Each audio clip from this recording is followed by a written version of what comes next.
On the morning of November 11th, 1913, a search boat crept along the shoreline of Lake Huron near Port Huron, Michigan, picking its way through wreckage that had been washing ashore for 2 straight days. Then someone spotted it. A massive steel hull, completely capsized, floating upside down in the gray water, its rounded belly breaking the surface like the back of some enormous dead animal. It was a freighter, over 500 feet long, and it was completely, silently overturned with no sign of a single crew member anywhere. Rescuers scrawled a name across the exposed hull in chalk, based on what little they could identify. Regina. It would take days, and eventually divers risking their own lives in the frigid water, to discover that the ship wasn't the Regina at all. It was a different vessel entirely, the Charles S. Price and the real Regina was still missing, somewhere at the bottom of the lake, along with more than a dozen other major ships and over 250 human beings who had simply vanished over the course of one impossible 72-hour stretch. This was the Great Lakes storm of 1913, and to this day, it remains the deadliest, most destructive weather event ever recorded on freshwater anywhere on the planet.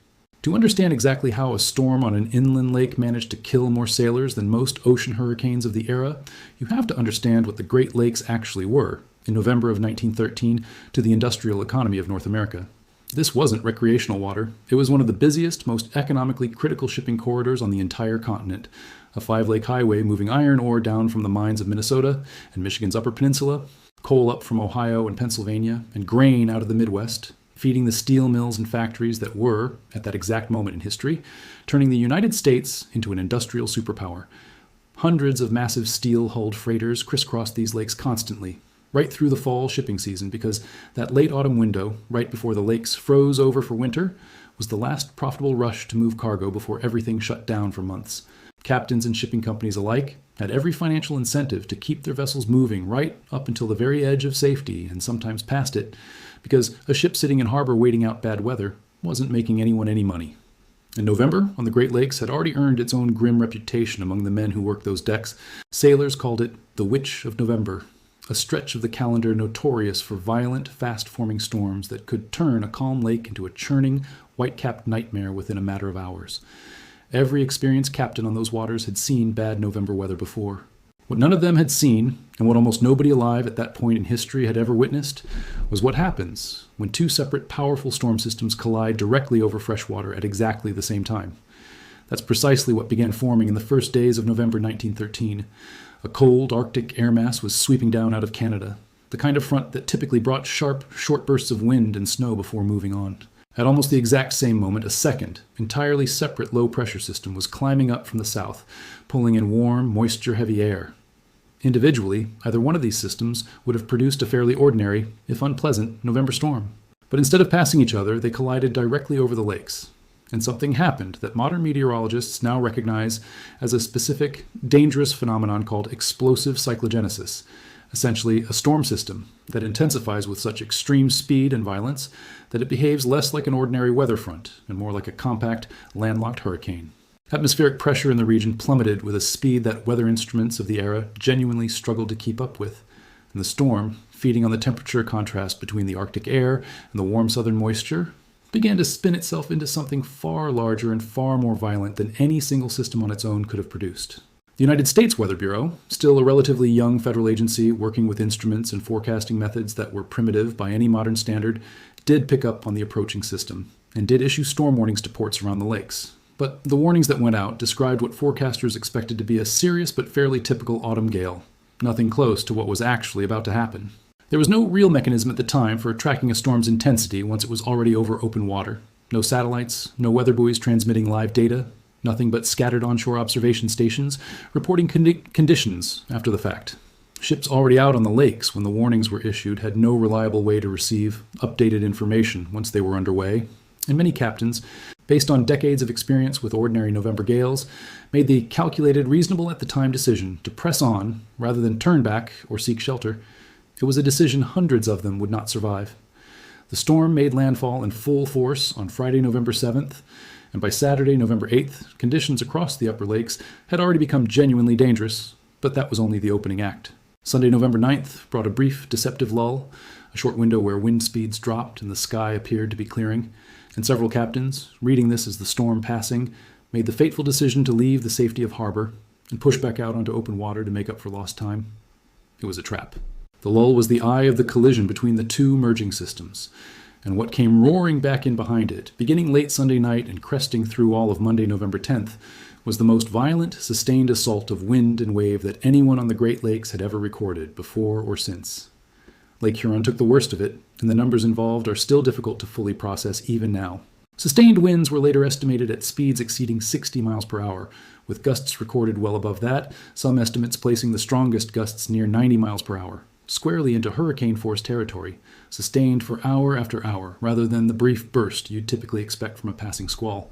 Snow fell so heavily and so fast, driven nearly horizontal by the wind, that visibility on open water dropped to virtually nothing, meaning captains navigating some of the busiest shipping lanes in North America were doing so essentially blind, unable to see other vessels, unable to see the shoreline, unable to see anything at all beyond the immediate deck of their own ship. And the waves, this is the detail that separates this storm from almost every other maritime disaster in freshwater history, were reported by surviving crew members and later corroborated by engineering analysis of the wrecks themselves as reaching heights of 35 feet or more, a scale of wave that shouldn't be physically possible on a lake, and normally isn't, except that the Great Lakes have their own specific, brutal geography, working against ships in exactly this kind of storm. Because the lakes are relatively shallow compared to the open ocean, and because their basins are enclosed rather than endless, waves generated by sustained hurricane-force wind don't roll and dissipate the way they would out at sea. They compress, steepen, and stack on top of each other in rapid, punishing succession, hitting ships not every 12 or 15 seconds the way a comparable ocean swell might, but every 5 to 7 seconds, an unrelenting rhythm that gave crews and their vessels almost no time to recover between impacts. Sailors who survived described it not as riding waves, but as being repeatedly slammed by walls of water that seemed to come from every direction at once. Steel-hulled freighters, technology that shipping companies had trusted as a massive safety upgrade over the wooden-hulled vessels of previous decades, were torn apart by this punishment in ways nobody had anticipated. The James Carruthers, at the time the largest and newest ship flying the Canadian flag on the entire Great Lakes system, freshly built and considered one of the most modern, most seaworthy vessels afloat, simply vanished with her entire crew of 23 men. And to this day, her wreck has never been definitively located on the lake floor. The Hydrus went down with all 28 hands aboard. The Argus disappeared with 28 more. The John A. McGean, the Isaac M. Scott, the Wexford, one after another. Massive modern steel ships, built specifically to handle the harsh conditions of Great Lakes shipping, were simply overwhelmed, rolled, swamped, and sent to the bottom, often with no survivors left behind to even describe exactly what had happened in their final minutes. And then there's the strange, haunting mystery of the Charles S. Price and the Regina, the two ships whose fates became so tangled together that even the initial search and rescue effort couldn't correctly tell them apart.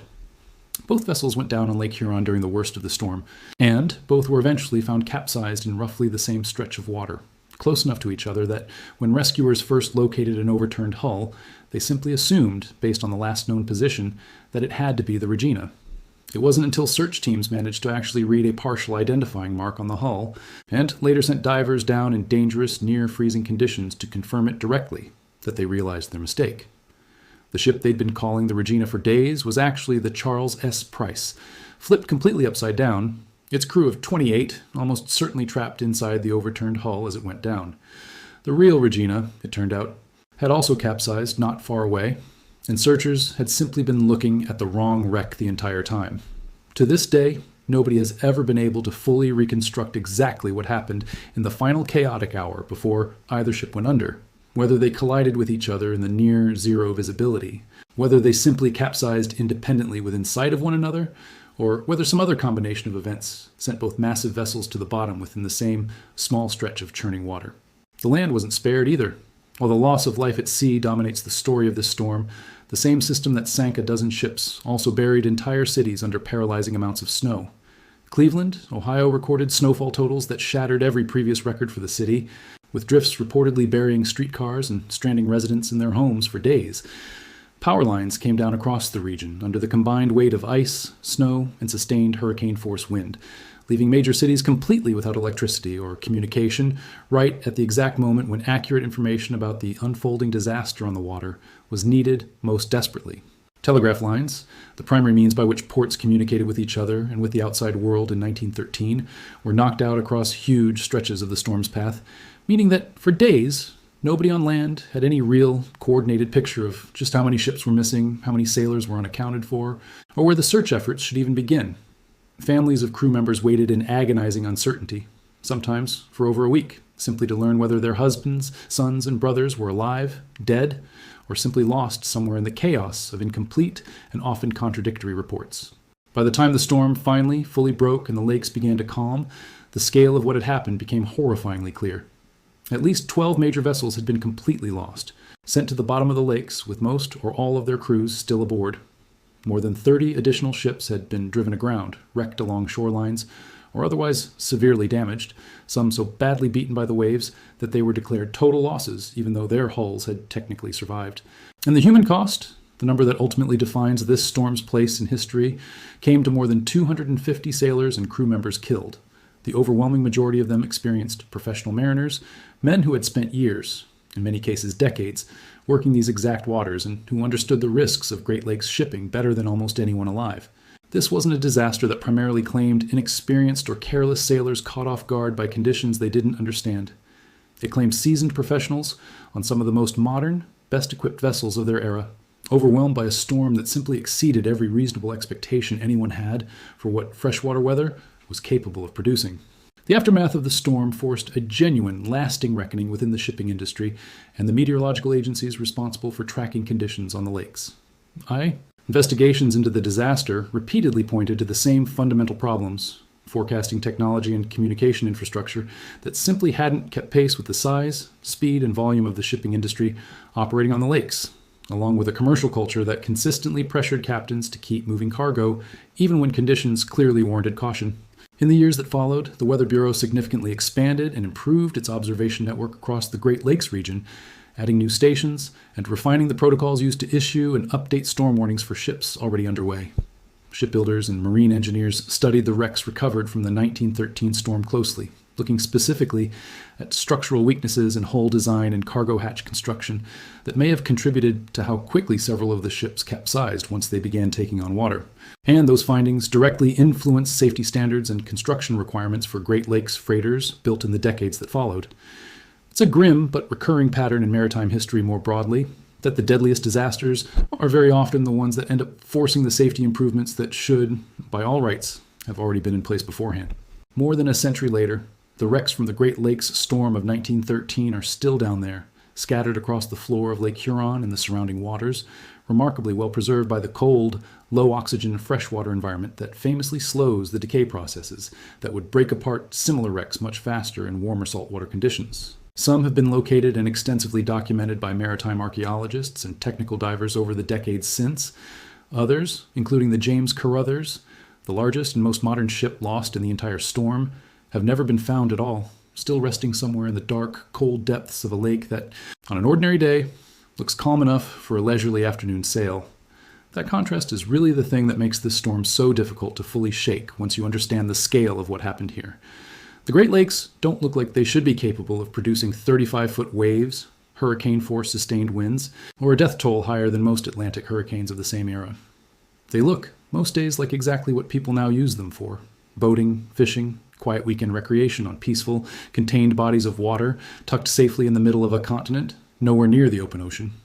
But for 3 days in November of 1913, two colliding storm systems turned that same quiet, contained water into one of the deadliest stretches of ocean-grade weather ever recorded anywhere on Earth, freshwater or otherwise, and it did it fast enough and violently enough that some of the most experienced, most well-equipped sailors of their entire generation never even had the chance to fully understand what was happening to them before their ships were already gone.